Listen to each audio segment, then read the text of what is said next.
So I was scripting a video on a bullet that the Titans dodged going into this season. But we got some news, and you know I always bring you the news before anybody. So Adam Schefter tweeted this out at 3:42 Central Time. The Titans are placing safeties, not one, three of them. Kevin Winston Jr., Xavier Woods, and Mike Brown on injured reserve.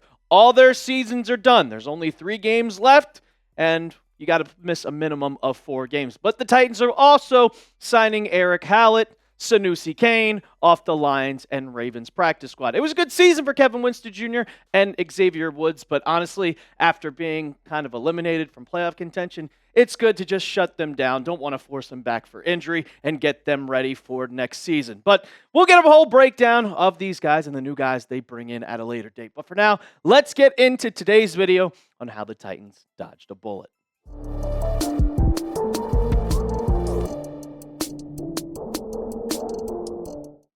Welcome into Titans Today by Chat Sports. I am your host, Brett Alper. And the Titans, they've had a really, really bad season.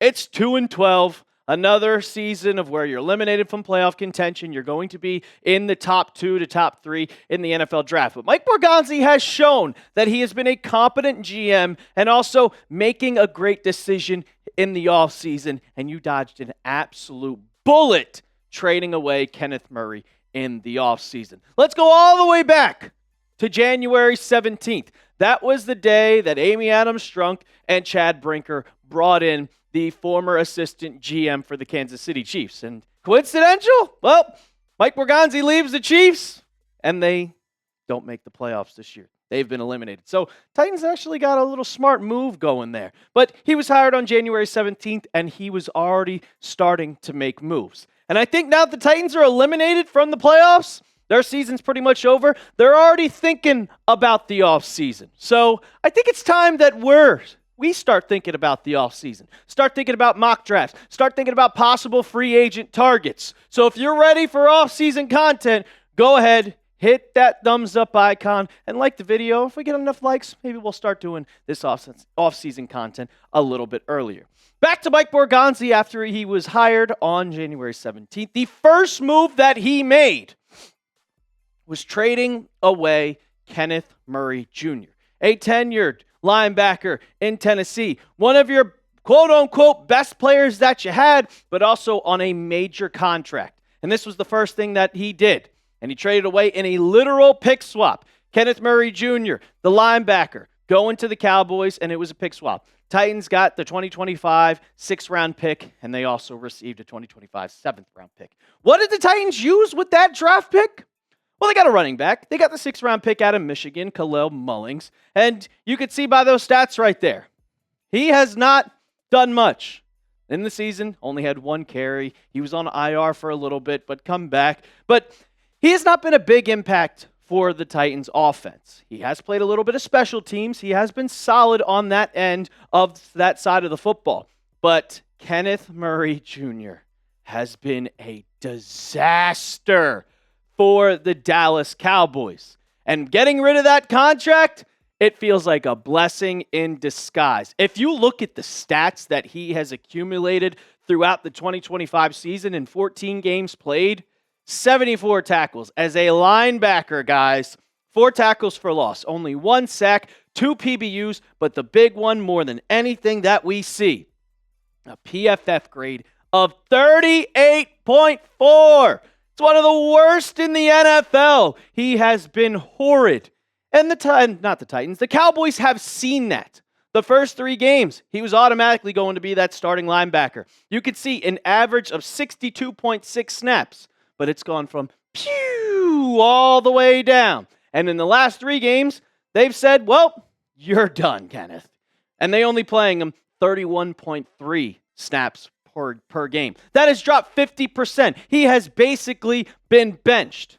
And with the Titans getting rid of them, they had to kind of find a replacement for him. Yeah, they signed Cody Barton, but they had a replacement that was on the bench. And it was Cedric Gray. And Cedric Gray has been perfect as a replacement. It has been the best move that Mike Borgonzi has thought of, and that was the first move that he made. You kind of thought you were going up against Otis Reese in a battle for who's going to take that second linebacker spot next to the Mike backer, Cody Barton. And oh my God, Cedric Gray has been incredible. Underrated player this season. I know it's been masked by the Titans' record at 2-12, but look at the stats. You saw Kenneth Murray's 74 tackles. Well, guess what? Cedric Gray's pretty much doubled that. 6 tackles for loss, 1 sack, PBU's at 4, and a PFF grade is almost double at 74.9.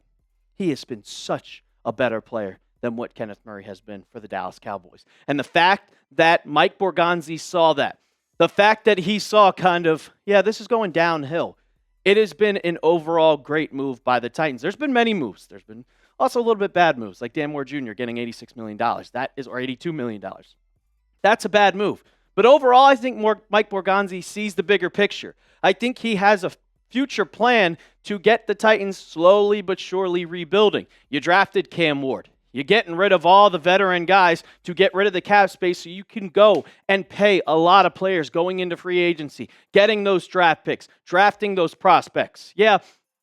Kevin Winston Jr. is going on IR, but he's still a solid pick at safety. I like what Mike Borgonzi has been doing, and you dodged an absolute bullet with that first one, getting rid of Kenneth Murray Jr. I'll ask you guys what you think. Grade Mike Borgonzi's tenure so far. This is only his first year as the Tennessee Titans GM. So let me know what you think. Give me an A, B, C, D, or F down in the comments section. For me, I would probably go out and give him a B-. I'm not saying it's going to be great. I'm not saying it's like, this is a home run, but he has looked solid, and I think he knows exactly what he's doing, and he could turn that B into an A. Coming up on the back half of the show, yesterday I kind of talked about the Cam Ward praise and what he's been doing excellent. Well, let's talk about the things that he needs to improve. First, though, I got to tell you about our sponsor of today's show, and that is PrizePicks. It's the holiday season. The best time of the year for sports. We got bowl games this Friday, basketball matchups, playoff pushes. It's all happening at once. But you and I are out here making decisions every day on what gifts to buy, what to eat, what game to watch. There's one place where it feels good to be right. PrizePicks. PrizePicks is simple to play. Just pick more or less than 2 to 6 player stat projections, and if your picks are right, you can cash in. PrizePicks now has early payouts. If your lineup gets off to a hot start, you may now have the option to cash out those winnings before the game even finishes. Look, we got a little bit until football starts this weekend, so I'm going with a little bit of basketball action. One game. I got the less on Jalen Brunson's points at 30.5. I got the more on Karl Anthony Towns. I predict him to have a big game at 21.5. And then Victor Wembanyama. Give me the more on his points at 20.5. Like basketball, football, hockey, doesn't matter. But you got to download the app today to make lineups. And make sure you use code CLNS to get $50 in lineups after you play your first $5 lineup. That's code CLNS to get $50 in lineups after you play your first $5 lineup. PrizePicks. It's good to be right.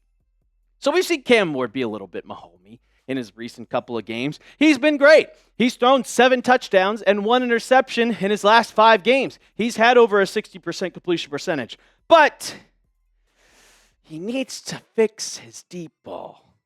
He needs to fix his deep ball a lot because he has been struggling mightily. He has been struggling a ton with the deep routes. It just seems like he can't figure it out when he's throwing the ball past 20 yards down the field. And I'll remind you guys, this is not a Cam Ward hate piece. This is not a video saying that he's not a future franchise quarterback for the Tennessee Titans. This is not a video saying that he's going to be a bust. If we literally go back one singular day, I made a whole video on him taking the next step, him looking like he's figuring this out. That's also why you subscribe to the channel. But it's not a hate piece. I'm just saying these are some of the things that Cam Ward is going to need to improve. Because there are some things that he really needs to improve. Look at the shot chart. This isn't basketball. Look at the passing chart from Sunday's game. Yeah, it's clean. 18 for 29, 170 yards, 2 touchdowns, no interceptions. But look at those green dots. All of them are behind the line of scrimmage. Yeah, you had one deep throw. Yeah, you had 2 touchdowns, one to Gunnar Helm. But 10 of the 18 completions are behind the line of scrimmage. He's being a check down Charlie, guys, and none of them are over the middle of the field. None of them, he's looking down and he's not targeting the middle. He is specifically going to the right side. There's not a lot on the left side. And this has been a problem all season long. Why did the turnovers happen? Because he started throwing down the middle of the field. He stopped throwing down the middle of the field a little bit, but going on, now he's throwing to the right side. And he's throwing a little bit checkdowns. He's trying to be safe. Now, he doesn't have many weapons, but when he is trying to go downfield, he's one of the worst quarterbacks in football. With passes over 20 yards, 15 for 44 completion to attempts, 2 touchdowns, and 2 interceptions. I mean, do the math. That's got to be like 30%, which is terrible compared to guys like Drake May, guys like Sam Darnold, who are leading the NFL and have a completion percentage down 20 yards that is over 65%. And he's not the worst, but he is bottom 5. The only QBs that are worse in the NFL are Geno Smith. He's, whoa. CJ Stroud, I was a little surprised to see him on the list. Marcus Mariota, he just hasn't played much and can't really get in the rhythm. And Jackson Dart.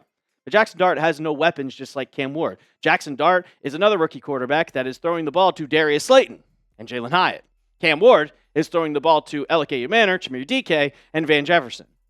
Starts with weapons, but also good quarterbacks make the wide receivers better. So Cam Ward, you got to work on your deep throw. That needs to be the number one thing that Cam Ward works on this offseason. That needs to be the number one thing. He needs to be in the gym, outside, working his ass off, getting that deep throws down.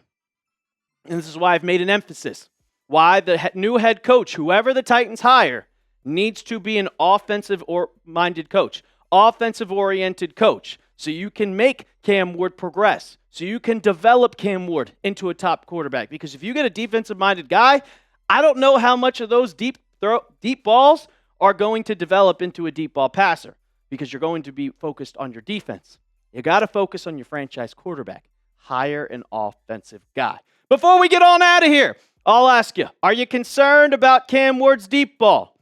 If not, go ahead, hit that thumbs up icon. Let's show the world that Cam Ward is the franchise guy. And while you're down there, also go ahead and hit that sub button right now. We are still on our way to 12,000 subscribers. So if you want off-season content coming up, you got to hit that sub button right now. And as always, tighten up.